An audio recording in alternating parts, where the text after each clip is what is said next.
What's happening, film friends? Dave the Film Junkie here, D23 Expo. Wrapped up today, so let's talk about Henry Cavill coming over to Marvel. Boy, that little tweet aged like milk. Big time. Denzel, all that, announcements. Wow.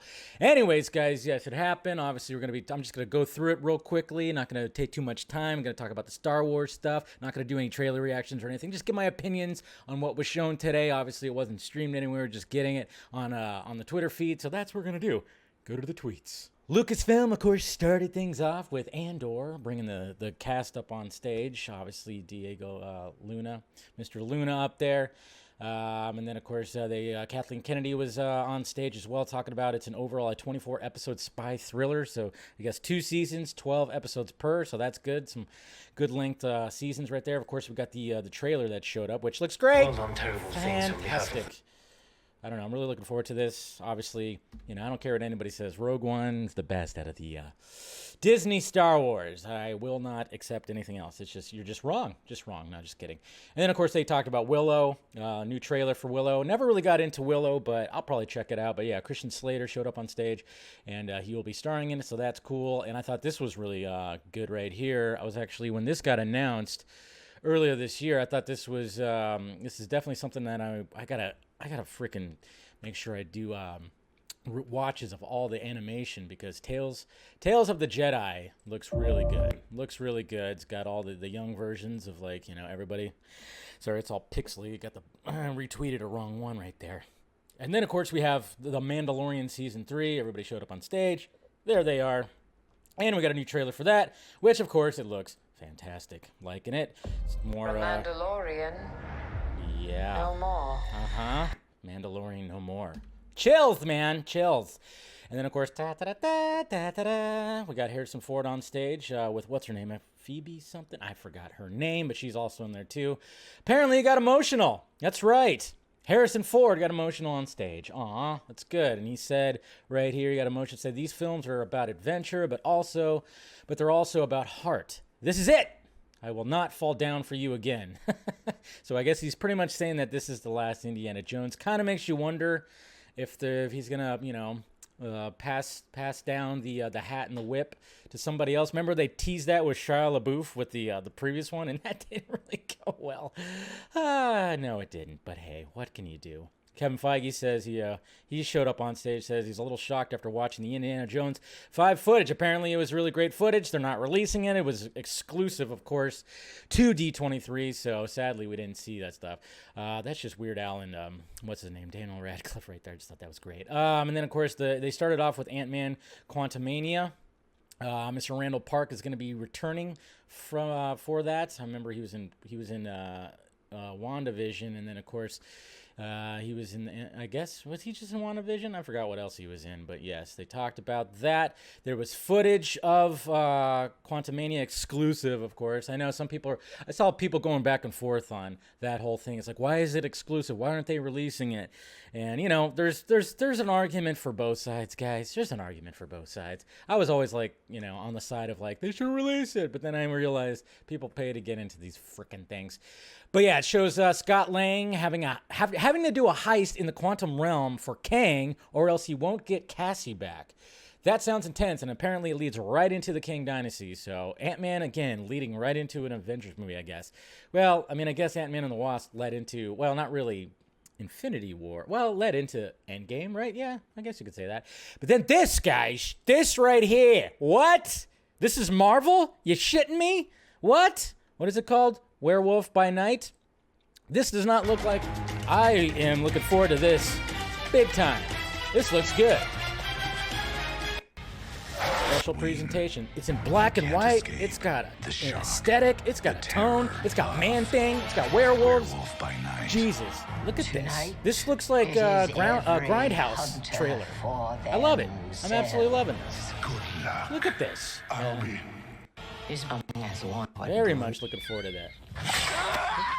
Gory too, I guess. I mean, I don't know if it's like gory to like R-rated standards, but maybe a hard PG-13. I don't know. But this is just freaking. I'm like looking forward to this. I love the vibe. So that's just really cool.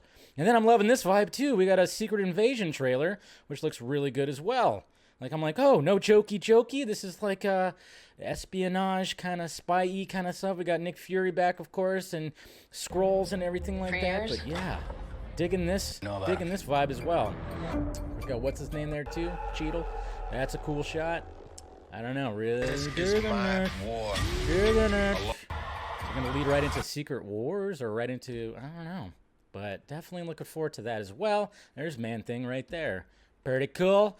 Ki-Hwan Kwan, of course, you know, obviously Everything Everywhere All at Once. He's cast in Loki Season 2. He got cast in there, so good for this guy, getting a renaissance on his career. They talked about Armor Wars. I guess, okay, Secret Invasion leads into Armor Wars, so I don't think they haven't started shooting it yet, so there you go. And then whop. Sadly, no Fantastic Four casting news.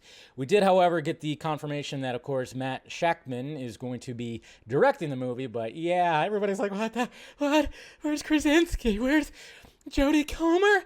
You know, and then, you know, there was always like a possibility that maybe Cavill would have been part of that. I remember I dropped the whole thing of like hearing possibly that if Cavill was going for a role in the MCU, it possibly could be Doctor Doom. So it's just like, okay, relief on that. So there's still hope, guys. There's still hope.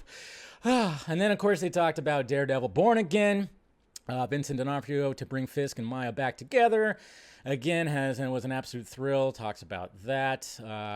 Yes, it's going to have 18 episodes, 2023. Of course, Charlie Cox on stage, which is great. Great to see them both on stage. He got emotional too. They haven't started filming it yet. And then we got Captain America New Order. So, of course, the new Captain America movie that's going to be it's going to have Sam Wilson's Captain America.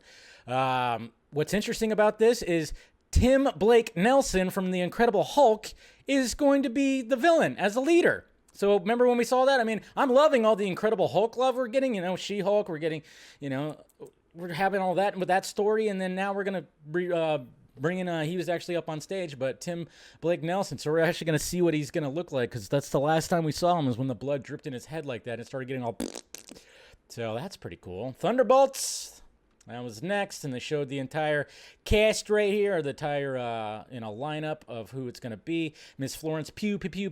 She couldn't be there, so she had to virtually video in because Olivia Wilde is holding her captive in her basement. So poor thing. What's interesting about Thunderbolts though is the fact that there's going to have Ghost from Ant-Man and the Wasp. What? And then of course a lot of people are like, well, okay, Taskmaster. Is it going to be the real Taskmaster? Because let's face it. Anyways. Okay. And then it wrapped up with Avatar. James Cameron talking about that. He also talks about Avatar 3 and 4. They started shooting 4. It has begun filming. And then, of course, Sigourney Weaver is on stage, confirming that she is playing Sully's kids. So only Jim is crazy enough to have written this character for me. So that's pretty much it, guys. So there you have it. Good presentation. A lot of things that they showed. There's like, here's that. Just hopefully we can get some of that trailer footage. They showed some Black Panther Wakanda Forever footage as well. So we didn't get to see that. But everything else seemed pretty cool. But man, I tell you what, a lot of people were thinking that the Fantastic Four casting was going to happen. We're going to have all 4 of them come up on stage and possibly a Doctor... I just wonder how long is it going to take before we get that? And what's the next convention after this? I mean, this is pretty much it for this year. Is there something else? Is there a New York Comic-Con? I don't know, right? New York? I don't know. Who knows? There's always so many damn conventions. But there you go, guys. Let me know your thoughts about it down below. What was your favorite thing that was shown today at D23? Hit that like, thumbs up. Make sure you subscribe to the channel. If you want to become a member, hit the join button. Do that. We got all the stuff around me, all the sock meds, as I call them. Patreon right there if you want to try to put some exclusive stuff on there. So anyways, guys, love ya. Talk to you later.